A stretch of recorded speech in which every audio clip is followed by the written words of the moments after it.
Hello Enid, I am Diana Hernandez, Communication Assistant for the City of Enid, and thank you for another city update. With me is City Manager Jerald Gilbert. Thank you, Jerald, for being on. Thank you. Good afternoon, Enid. Yeah, good afternoon.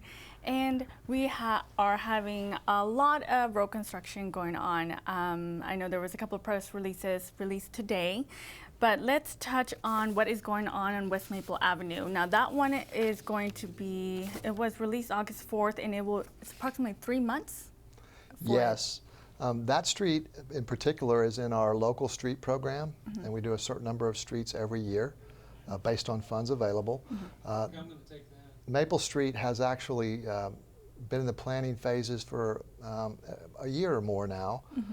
Typically when we fix a local street, we want to move the water lines if there's any water lines under the street, and that occurred and has happened already. And so now we're ready for the road construction, and it's a block. It's a block on Maple between the two big buildings downtown, the Independence Tower and the Triangle Building. And I know it will inconvenience a lot of people that work in and around that building for 3 months or so, but it's going to be such a wonderful improvement there. So I'm very excited that engineering has done good work there with the contractor, and I know reaching out to the managers of both buildings, Ken Arnold and John Berg. And so we're excited, and I can't wait to see that one finished. Yeah, it's going to be really nice, especially in the area that it is downtown. Now, there was a closure of 600 South Adams for concrete repairs. Why was that?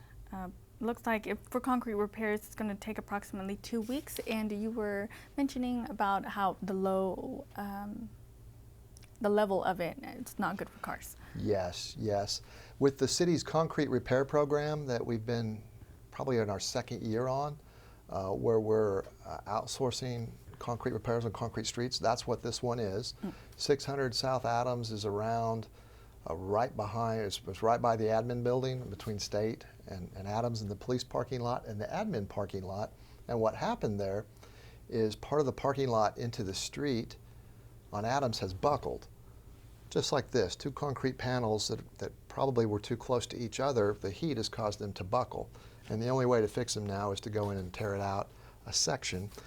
It's also messed up, some sidewalks around there and on the other side of the street. So I believe this repair will accomplish in a couple of weeks fixing that. And everything else is great. But unfortunately with the weather and cold and heat, the street expands, contracts, and in this case expands, and the joints apparently weren't sufficient. So any concrete repair we do around town is typically related to that or failure of the concrete structure over time. So we're excited about that, particularly the folks that use that parking lot, which are a lot of city employees. Yes, I imagine. Now on the 19th Street and Chestnut Avenue, that intersection is closed also for concrete repairs, and that will take approximately 2 weeks. Is that correct?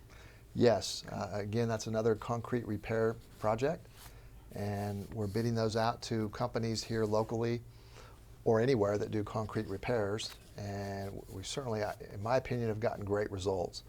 And so I'm pretty sure everybody out there, while there's plenty of more concrete to fix, we've done enough repairs now over a couple of years that people can see improvements, I think, almost everywhere. Everywhere you go, even if it's not on your street, places you drive, you can see improvements. And so that, to me, is a big success for the city in improving roads. Yes, I know, I've noticed that, so that is true. Sanitary sewer line repair at Village Addition. Can you tell us a little bit about that? Yes, we're always working on our underground lines, sewer lines and water lines. Sometimes our sewer lines fail or they get broken. In this case, it's a planned fix. And so when that happens, we unfortunately, on any kind of infrastructure repair, you have to close things off, shut things down for a while, and you basically begin to appear that you're tearing things up, but you have to tear it up to be able to fix it and then put it back in place. So it'll be a nice improvement for the folks that live in those residential areas in the village going forward. Now, one of the biggest projects that the City of Enid has ever tackled, and it is tackling, is the Call Lake project. Now, what is the newest update about the Call Lake project? Yeah, the Call Lake project is a long-term project, as the citizens and residents know.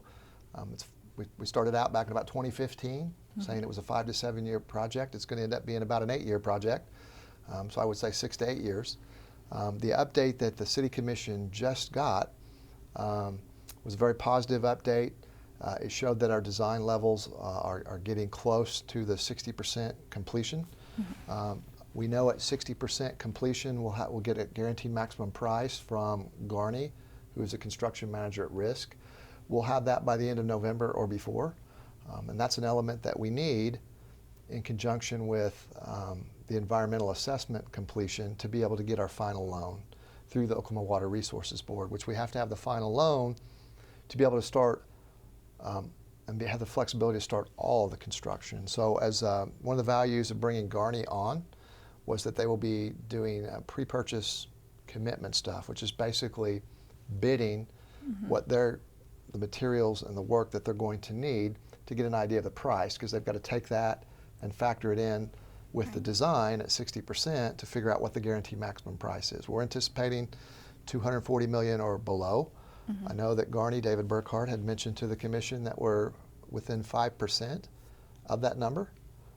It was pointed out by one of the commissioners that that's still 5% over $240 million, but I anticipate that we'll be at 240 or below by November. And what's important, probably mostly for the people that live here, is when's it finally going to start construction? Right. That should be sometime early next year, because this year we should be not only at 60% by November, we're going to be close to 100% by the end of December. We'll have the environmental assessment done. We have over 80% of the easements, which we report on that either with slides or with a verbal update at every meeting. We do in the properties, the easements that we don't have for the 70-mile pipeline are either in condemnation or we're in talks with the folks to try and resolve the issues now. So I think very soon we'll be close to 100% on that. And so the coming into the year is a big milestone in the Call Lake project, because with that guaranteed maximum price, we should be able to start construction early next year. And it's going to take about 2.5 years to complete the entire pipeline and the water treatment plant and the intake station and the distribution connections between our water systems and the new water plant. So it's a very exciting time. By or before Thanksgiving, we should have that guaranteed maximum price. That's going to be even more exciting, because we're going to be really on the precipice of actually building the pipeline. So, wow, that's really great news. I know that is a couple of years putting together and then coming in agreement to it. All the planning it's a lot of work. So that's really neat. Thank you for being part of it, and the City of Enid has done a really good job with it.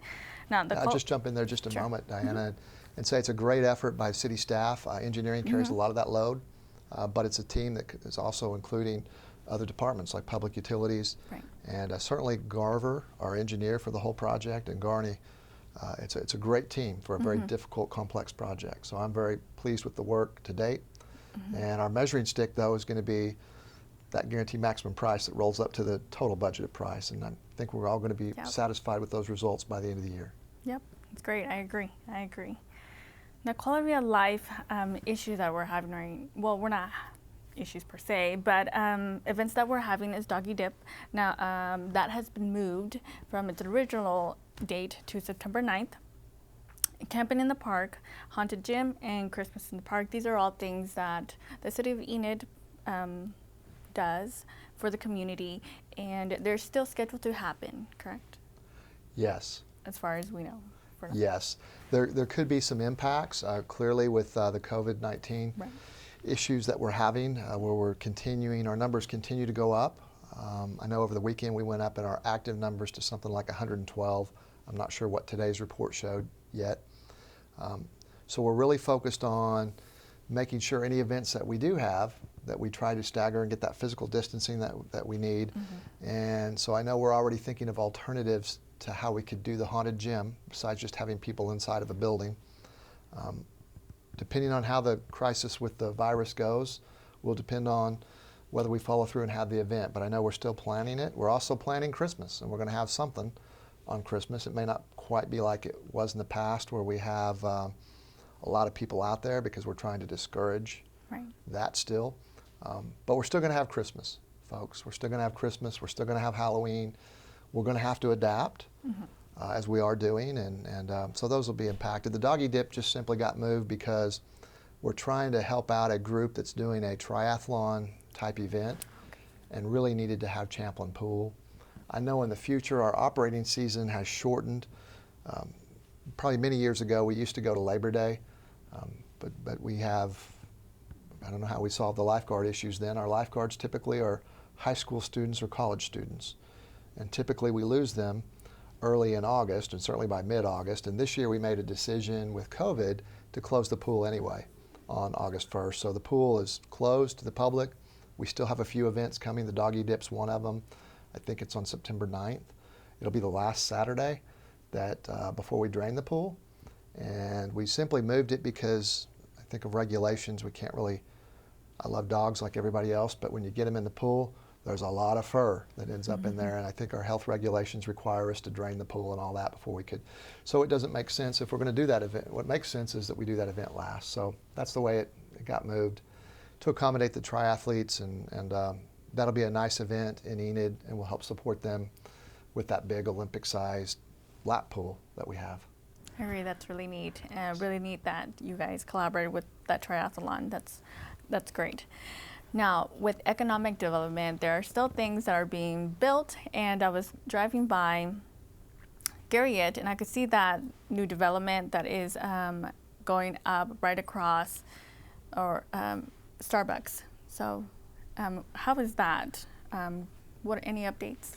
Yes, that area is referred to as and called the district. It's named the district at Cleveland and Garriott, and that's a development by Kyle Williams and his team and his company, and he has worked with the city and the Enid Regional Development Alliance and others in town to make such a massive improvement there. So what you're seeing coming out of the ground is the Jiffy Trip that's on the corner of Cleveland and Garriott.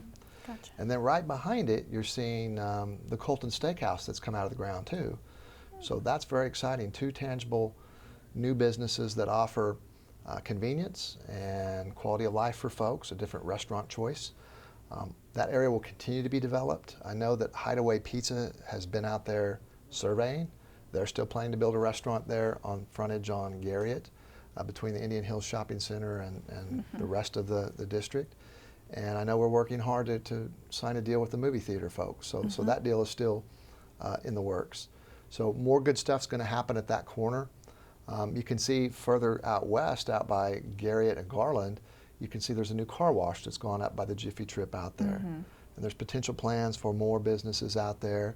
The soccer park development on Garland will likely generate some commercial activity on the frontage on Garland just off of Garriott as well. That might be in the form of restaurants. There's no announcements yet, but we know that will be coming.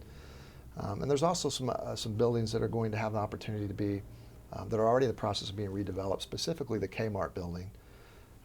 Here earlier in the year, Tractor Supply and Harbor Freight went into that building. I know we're working very hard with our economic development folks to attract what we call soft goods retailers here. Clothing, we've got a big gap to fill. As you know, Penny's is closing, Dillard's is already closed. There's not a lot of places to get male or female clothing. So we would love to find a place like that in the old Kmart building or some other place. So I think there's good news on those fronts, and our building permit activity continues to remain strong. So people are doing stuff in town, even in this environment, this difficult environment. So we appreciate that. So those are some exciting updates on, and the downtown hotel continues to progress. That's right. I know that it's never fast enough, but the parking lot's going in. And the parking lot I don't believe is complete yet, but that's significant progress for anybody that's watched the development over the past 2 or 3 years. Yeah, I did drive by there, and I did see that they were putting down the parking lot, so that was really neat to see too. Yes. Now, any highlights that are going on within the city of Enid? Well, in the city of Enid, we just started our new budget, so we're into the new budget. We have uncertainty about what our finances are going to look like. I know we planned conservatively to be down 10% on sales tax. We're very happy to report that our July sales tax receipts were up about 5% over last year. Oh, wow. So that's a very positive start to the year. We're going to know later this week what August receipts are going to be, which are really for 2 months prior, so that would be June's receipts. So we'll get a good idea of maybe how the year's shaping up, but right now it things look positive, which is really astonishing with the COVID crisis and the shutdown that happened where a lot of businesses were closed in April and maybe some other time frames. And so I think the future is looking bright, but there's still uncertainty. There's always going to be uncertainty, but we have a lot of capital projects planned for this year, so we kind of like to feel comfortable that our finances are going to be good before we start all these projects. Correct. I agree. Now, for the upcoming study session, what is going to be on the agenda? Good question. As we work on development of our study session, right now we have an update on economic development from Lisa Powell, the Executive Director of the Enid Regional Development Alliance. And the purpose of that is really to update the Commission on things that that can be discussed openly, and then also educate on different aspects and inform about different aspects of our efforts on economic development, whether it's broker summits talking about real estate, commercial real estate with all the local brokers and our efforts to try and fill that space, or whether it's the retail development efforts, or whether it's the goals of job creation, industry recruitment. Those are all areas that we're going to start for the foreseeable future once a month updating the City Commission on. And Lisa Powell or one of her people will be the ones doing that. So that's the only thing we have on right now. We'll clearly end up with some more things on there that are continuing to develop. On the regular meeting, the main thing of interest right now is the recall effort on Commissioner Ezell out of Ward 3. I know that related to Commissioner Ezell's leadership efforts on health and his thoughts about matching the color code system and the mask mandate, that has generated some disagreement with some of the community, or a lot of the community that's come to these meetings, and so they've worked on a recall. The recall, the referendum, the initiative are we all remember from our high school civics and government class, are tenets of a free people and a free government. I mean, that's enshrined in federal level all the way down to the city level. So the threshold to recall a commissioner is, unfortunately, or fortunately, depends on how you look at it, low. It's low because not very many people vote in our ward elections. In Ward 3, the last time we had an election, which I believe was 2017, there was only 230 people that voted. And so there's a certain percentage, I believe it's 30%, that's required to recall the Ward 3 commissioner. So anyway, the city clerk has determined that, and will be posting a notice in the paper, that the petition is valid or sufficient. It's a notice of sufficiency. And there'll be some items on the agenda to address that and potentially call for an election for that. So that's what's going on. We probably moved that meeting to the Stride Bank Center. We haven't officially done that yet, but we'll probably do that today or tomorrow, anticipating there could be a lot of people that want to speak on that item. And we want to have a big open room to be socially responsible in the COVID environment. And I do appreciate the efforts of the people. It's a basic right to do this. I do know from my perspective, all I've seen is a commissioner trying to do what he thought was right. In this case, Commissioner Ezell thought one thing, and the governing body wasn't completely convinced because they voted. It was 4-3 or 3-4, 4-3 not to implement the state's color-coded system, but the commissioner was doing what he thought was right. So from my perspective, just as a person in the city manager, I think that's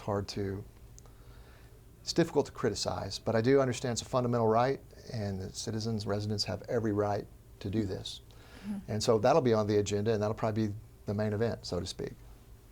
And what date will the commission meeting be held at? It's not going to be It'll be on Tuesday. The election potentially could be in November, or likely, it's either going to be in November or February, and that's going to be the decision that the City Commission can make next Tuesday, I believe, the way that it's going now, with what I understand about the petition being sufficient now. I know there's some question about protest periods and resolutions of the Commission don't become valid until that resolution's been published and 30 days have elapsed, so we say 30 days plus publication. So there's some legal questions about that the city attorney can visit with the Commission about at the meeting, and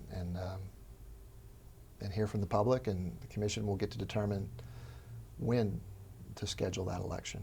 So that's what I think is going to happen right now. Of course, it's early on Monday and stuff can change. We'll post the agenda on Friday, and then if necessary, we'll update it again on Monday. We're only legally required to post it 24 hours in advance.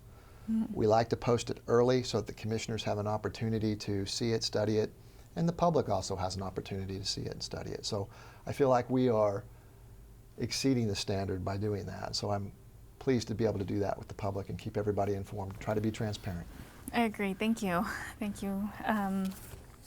Any other highlights before we close out?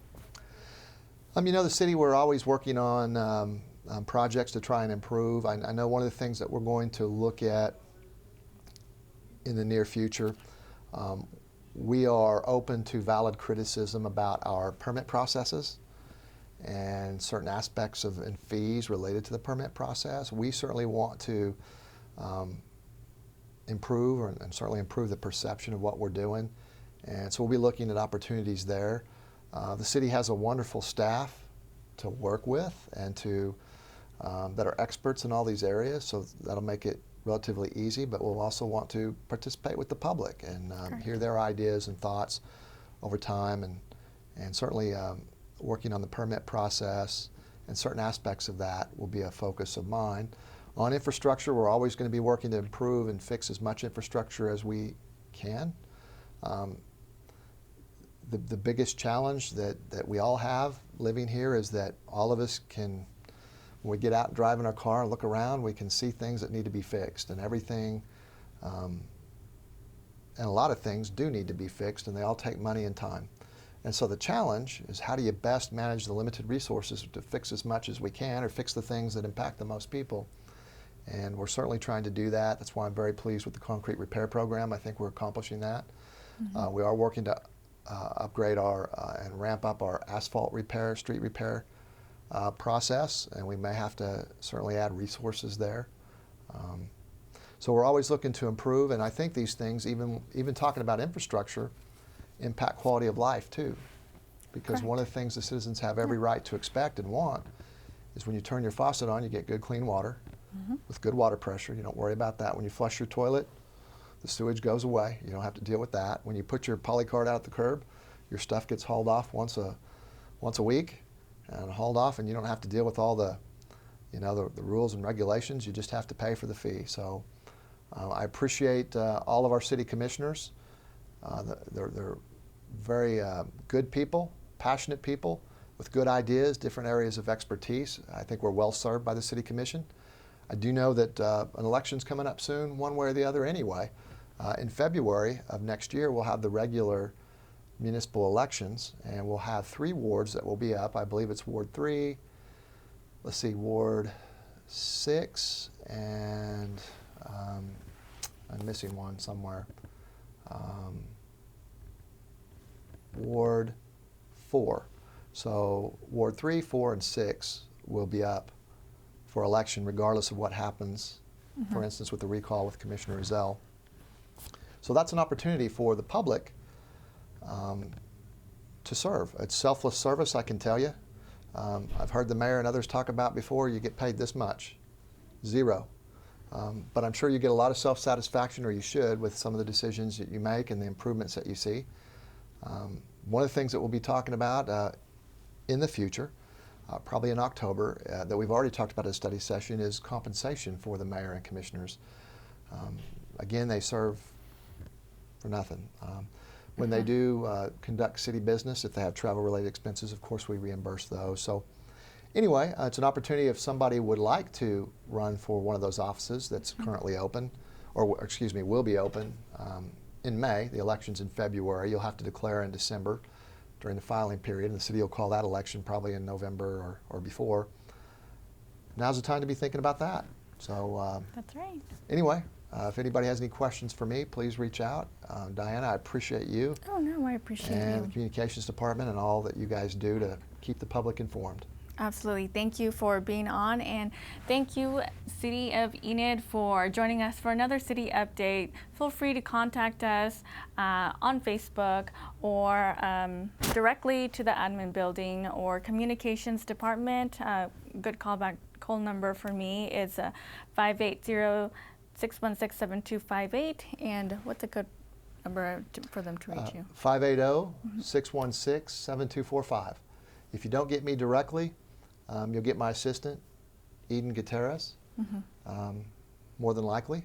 And so please do call or email jgilbert@enid.org if you have any questions of me. Awesome. And then any other questions or concerns or any ideas or solutions to things that we can make better, it's always great when we work together. And that is it for our city update. Until next week, thank you for watching.